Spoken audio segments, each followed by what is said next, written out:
Hey everybody, Charlie here from Daily Motor, and I just picked up the 2020 Mini Cooper S Clubman. Got it here in this kind of reddish pink color, and I'm excited about covering this car because it's a car that's got a lot to talk about. If you're into cars, maybe if you're not even into cars, you know Mini, you know them as kind of a brand that's quirky. They've got a lot of interesting features, kind of fun things about the cars, whether it's a base Cooper or this Clubman or the slightly larger Countryman. They kind of exist in this interesting spot of funky cars, quirky, a little bit luxury, a little bit sporty. So getting to spend some time in it, we're just going to kind of talk about what Mini as a brand is, what they're kind of going for, and where these cars fit in and why you might want to consider picking one up. So I like this Clubman design. It's a little bit larger than the standard Mini Cooper, but it's a little bit smaller even though it's on the same frame as the Countryman. It's front wheel drive, but you can get it in standard S and JCW trim, which gives you more power accordingly. I do think the front on look is a little bit strange with this one. If you look at it just from the front like this, it kind of looks like it's staring at you in this really sort of bug-eyed weird way. Those LED rings on there, I think the LEDs aren't too bad, but maybe it's this black that kind of goes around it. That's a little bit strange for me. But overall, I think it's a cool car. I think it turns heads. I think it's exciting to look at.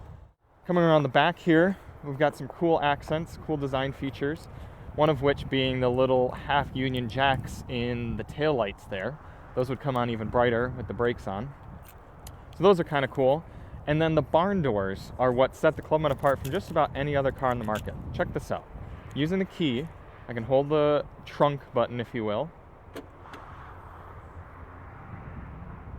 And then one more press. Both doors open right up. Isn't that cool?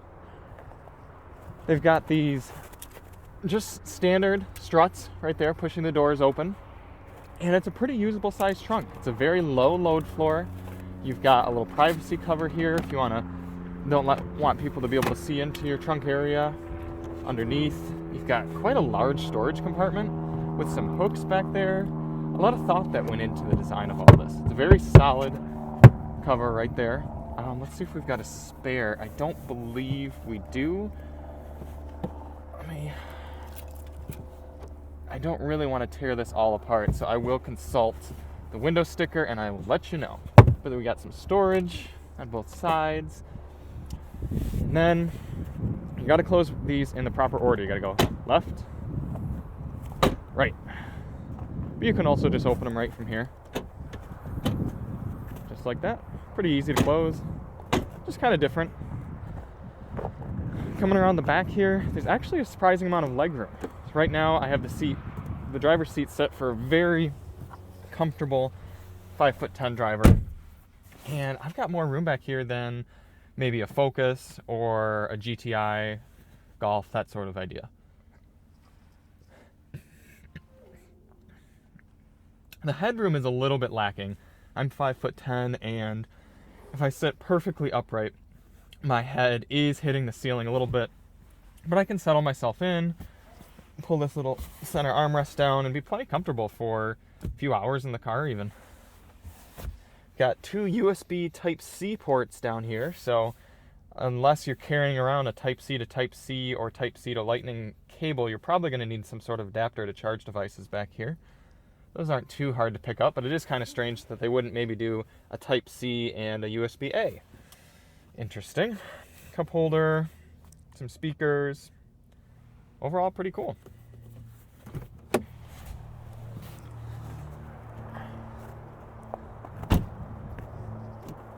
Coming up to the front here, the funkiness continues. We've got some cool designs along here. Those actually light up at night as well, so that's pretty cool. I'll have to show you that in a night drive video. We've got the gauge cluster right up here, and that actually moves with the steering wheel. So you got telescoping and then up and down.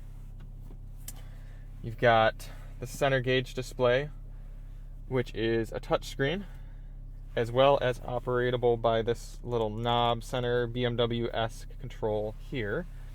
I'm actually going to enable a setting here real quick. Interior, nope. Must be system, displays, control display, nope. Center instrument.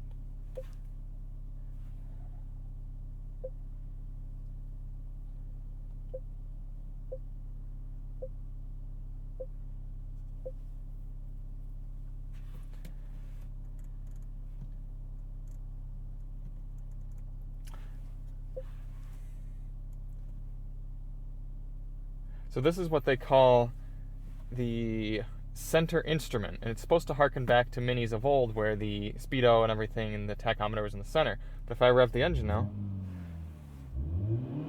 you can see the LEDs moving along there. That's kind of cool. A little funky, a little red line up here. And it'll do other things like change for drive mode. Then if I switch it into sport, lights up red. Green, yellow for mid balanced, and then green for green. Go back. You can also have it just sit in an ambient lighting, which up here with this toggle switch, you can cycle through different colors. So that's pretty cool. And we'll check that more out at night, and that'll really make for a cool display. But for now, I'm going to turn that off because it's a bit distracting. And let's head out on the road.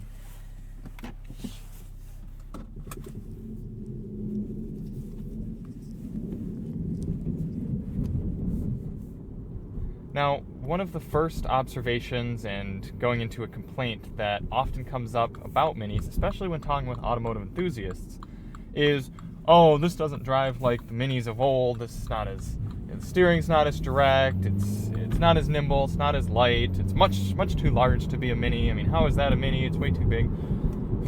And maybe part of that is on BMW and Mini for not branding Mini properly, keeping that Mini name and the Cooper name involved with all their products. But people need to kind of let this idea go. These Minis are cool and good and unique at what they provide, not what they were. The old Mini Coopers, I mean, not even talking back in the 60s, the really small original Mini, but even the Minis of the early 2000s, they weren't good cars. They were endearing, they were fun, but they were kind of rattle boxes, and they were stiff and harsh and strange. The ergonomics were strange. These minis of new, like this Clubman or even the basic just Cooper, they might not be as hardcore, but overall, for a brand that's trying to make money and trying to sell cars to the masses, that's probably a pretty smart move. And maybe Mini needs to figure out a way to kind of market to those people better. But if you're looking for a small vehicle that is different, it's a conversation starter, it's something that's not just going to be lost in the sea of boring parking lot vehicles and crossovers. If you want a car like that that's also got a bit of a luxury touch, then a Mini might be right up your alley. This Mini has what's called the Iconic trim, which takes a $32,000 price and bumps it up $8,000 to about $40,000, and gives you a weird mixture of options, some of which are almost necessities, and other of which are pretty superfluous. For example, the dual panoramic sunroof here. Cool, but probably not worth being part of an $8,000 package for a lot of buyers. It also gets you this leather-wrapped steering wheel, which, again, nice, but could probably do without, especially since it's not a John Cooper Works. However, it also gives you some things like keyless entry with the passive key, so you can just leave it in your pocket and get in and go. That seems like something that is an absolute must-have, and maybe Mini kind of bundles those must-have options with a little bit more superfluous type of options in order to make you pay more. That's possible, but I'll have to look at the build configurator and see if you can get some of those must-haves without taking the sillier options. We also filmed a video at night for you guys so you can kind of see some of the aspects of the Mini in the dark. The headlights on the Mini are actually really good. The brights work well. You can see it's got this cool little mini puddle lamp that opens when you open the door and kind of shines down. A little cool accent there. And coming around the back, these Union Jack taillights they're a really cool design element that Mini didn't have to do, but just kind of adds to the quirkiness without being too over the top. So, starting the car up here, got your center start-stop button. Everything comes to life in kind of a showy fashion. And the first thing you notice is this cool ambient lighting. This ambient lighting goes, you got LEDs up in here, you've got them on the floor and the center console, and then these really cool sort of designs in the doors that go around. And as I change the ambient light color from here, you can see them slowly cycling through. And they actually have different LEDs in little individual squares. So they're not three-way colors, they're single colors, and they just light up depending on what color you have set. So if I look around, you can see, actually let me bring this up. This will help show all the different colors. If we go into the home screen here, my Mini vehicle, system settings, displays, center instrument, basic display, ambient lighting. Way down in there. Now, this center LED will also display the lights. So we can kind of toggle through here and see what we've got.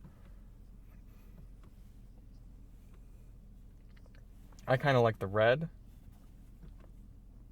I also I think the red's the best for driving around because it's not very bright, even though you can adjust the brightness as well. But for showing it off, I think this blue looks really cool. And I think the purple's pretty cool as well. Some of the other cool parts of this center instrument display they call, you can, as it's set, you can do the ambient lighting. You can also just have it change for driving mode. So right now we're in mid, and this little LED will actually go up to the right depending on my vehicle speed. So if I come to a stop, you can see it goes away. Kind of just lets me know that I'm stopped. And I think the green is actually there because the start-stop feature engaged. So as the engine comes on, as my foot comes off the brake, that goes away. And then that light moves up as I get going. Then if I switch to green mode, this one I'm not quite as familiar with when it comes to the center LED, but I suspect it has something to do with how efficiently I'm driving. So right now, going pretty easy on it, got a nice big green display. As I come out onto this road, I bet you it'll go down the harder I press on the gas. Yep, there we go, dropped right down. So if you want a nice big indicator on how efficiently you're driving, the Mini will do that for you. And then go up into sport mode, and it actually gives you that nice red letting you know that you're in sport mode. But then the center instrument works as a tachometer display. So if I downshift, you can see the lights come up. Go down into first gear, come up and hit red line, goes all the way to the top. And upshift, and down it goes. So you've got all those to play around with. And then you can have it just, regardless of mode, stick to engine speed. And every time you adjust the mode, it pops up. Or, as that goes away, you can just take it off. But then, on top of that, it also has auxiliary functions. For example, as I adjust the temperature here, all the way hot, it puts the center thing there, and then over to cold, puts the little center light there. Next, you've got volume control. As I adjust the volume, various companies, Ford, GM, Chrysler, etc. And all the way back down. Then there's also fan speed. As I adjust fan speed, it'll go up to the top and back down. Let me see, am I missing any? Event display. Heartbeat. What would heartbeat do? That must be related to turning the car on and off. Let's see. Yep, there we go. A little bit there at the beginning. Auto start stop, navigation, parking assist. So as you come up to an obstacle, it'll actually flash at you. When you're getting a telephone call, this is actually kind of cool. I experienced this earlier. So I'm going to make a call with my phone that's connected to Bluetooth. And as it's sending out the call, it oscillates back and forth, waiting for that person to answer. So that's kind of cool. And there are a few other functions there. Showed you some of them. Just kind of another way that Mini makes the driving experience cool. Is it quirky? Yes. Is it necessary? Absolutely not. But sometimes those little features can go a long way in making a car just feel different and cool.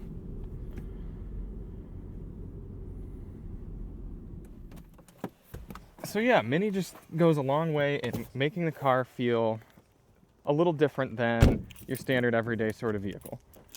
It looks cool, it drives cool, it might be a little pricey, but I think it provides a lot that not many other cars do, and you should definitely check one out. Thanks for tuning in. We'll see you in the next video. Drive on.